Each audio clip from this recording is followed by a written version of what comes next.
يا صباح الفل عليكم يا حبايب قلبي يا حلوين، عاملين ايه؟ وحشتوني جدا جدا من الفيديو اللي فات. النهارده هكون معاكم في فيديو جديد. في متابعه من متابعين القمر طلبت مني طريقه المكرونه اللي انا كنت عاملاها في الريلز، فهعملها معاكم النهارده ان شاء الله بالتفصيل. الاول جبت بطاطس، غسلتها كويس جدا، نقعتها في ميه شويه عشان تنزل الطين او التراب اللي فيها.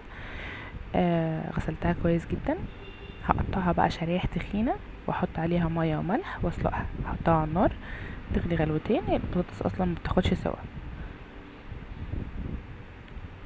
احطها بقى على النار لحد ما تستوي، وبعد كده هقشرها واحمرها في الزيت. حطيت عليها ملح وميه وهرفعها بقى على النار واغطي عليها. ومعايا بقى طماطم وفلفل وواحد فلفل سبايسي. قطعت الطماطم والفلفل، ومعايا كيس صلصه صغير، والبطاطس خلاص اتسلقت وقشرتها. تمام. هبتدي بقى احط ميه في الكتل تغلي، بدل ما احط ميه في الحله تغلي يعني تسرع عليا الموضوع، فحطيت ميه في الكتل وسبتها تغلي. هجيب بقى حله على النار واحط فيها شويه زيت وحته زبده صغنطوطه، بحيث انها ايه تدي طعم وريحه. دي زبده نيوزيلندي.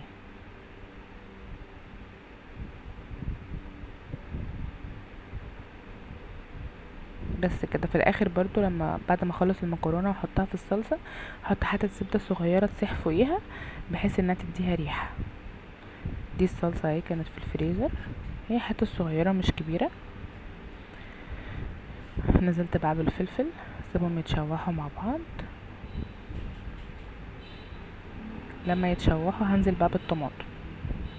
نزلت بالطماطم، قلب بقى واحط لها شويه ميه واغطي عليها واغطي واسيبها تتسبك في بعضها. حطيت برضو شويه ملح وفلفل اسود وتوابل لحمه. هنا الميه اللي كانت في الكتل كانت خلاص غليت، فحطيتها على النار هحط فيها شويه ملح وشويه زيت. وجبت بقى الصينيه دي عشان احمر فيها بطاطس. حطيت زيت، نزلت بقى بالبطاطس. انا بحب احمر في الصينيه دي عشان كبيره بتاخد مني كميه، لكن الطاسه كنت هقعد احمر لحد العصر لان ما شاء الله عامله كميه. بصوا بقى الميه بتاعه المكرونه حطيت فيها ملح وزيت عشان المكرونه كده متلزقش في بعضها، تبقى ايه بتعمل الصوت اللي بتسمعوه في الفيديوهات ده. بس كده البطاطس بدات تتحمر والمكرونه كانت خلاص اتسلقت. صفيتها وبقت جاهزه معايا. انا سلقتها 80% او 85%، مش هسيبها في الصلصة كتير علشان ما تشربش الصلصة وتبقى ناشفة. وهنا كنت بسلق بيض، كملت بقى تحمير.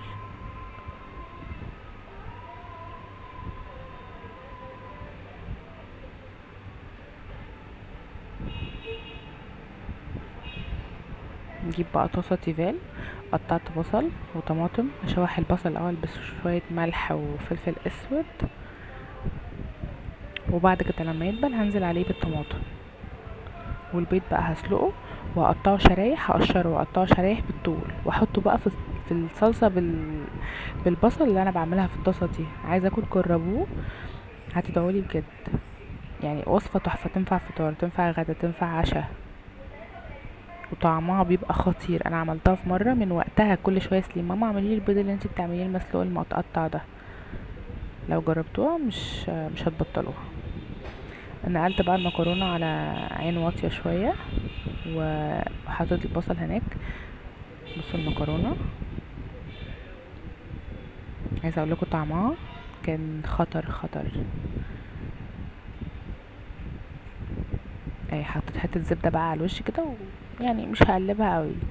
بصوا حطيتها في النص كده تسيح بقى وتنزل فيها وتديها طعم وريحة فظيعة. انا قلتلكوا ان انا يعتبر مسوياها 80 او 85%، فما خدتش اصلا سوا. كانت البطاطس بقى اتحمرت من على وش، هقلبها على الوش التاني.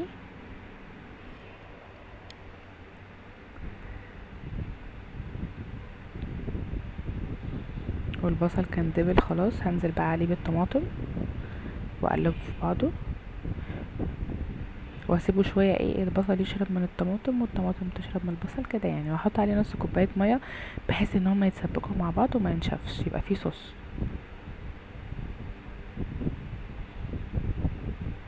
ابتدي بقى اطلع البطاطس.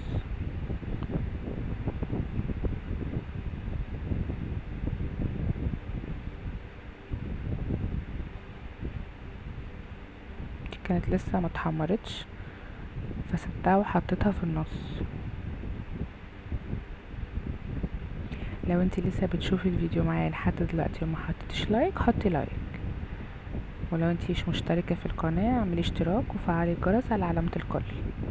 بصوا بقى، ده البيض اللي بيبقى في البط او الفرخة، انا بعشقه. نفسي اعرف بيتشرى منين يعني، انا لو ما لقيتوش في البط او الفرخ اكله منين يعني. حطيت بقى شوية زيت وحطيته، وطيت عليه كده، وهحط شوية ملح وفلفل اسود وهغطي عليه. عايزه اقول لكم ان انا بعشق البيض ده. سيبه بقى يستوي. قلبت بقى المكرونه، قلبتها يعني كام مره كده عشان ما تلزقش، ومطيه عليها خالص. هحط بقى شويه ميه، نص كوبايه بس للصوص بتاع البيض.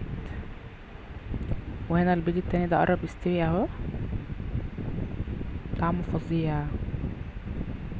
عايزه اقول لكم ان طريقه المكرونه دي اصلا انا اللي مفتكساها، وكنت عاملاها بمكرونه. يعني بصوا، ماما بتعمل المكرونه دايما بتعملها ناشفه. انا مش بحب المكرونه تبقى ناشفه، انا عايزه المكرونه تنزل من على النار اكلها وانتي بتقلبيها تعمل الصوت اللي بتعمله ده.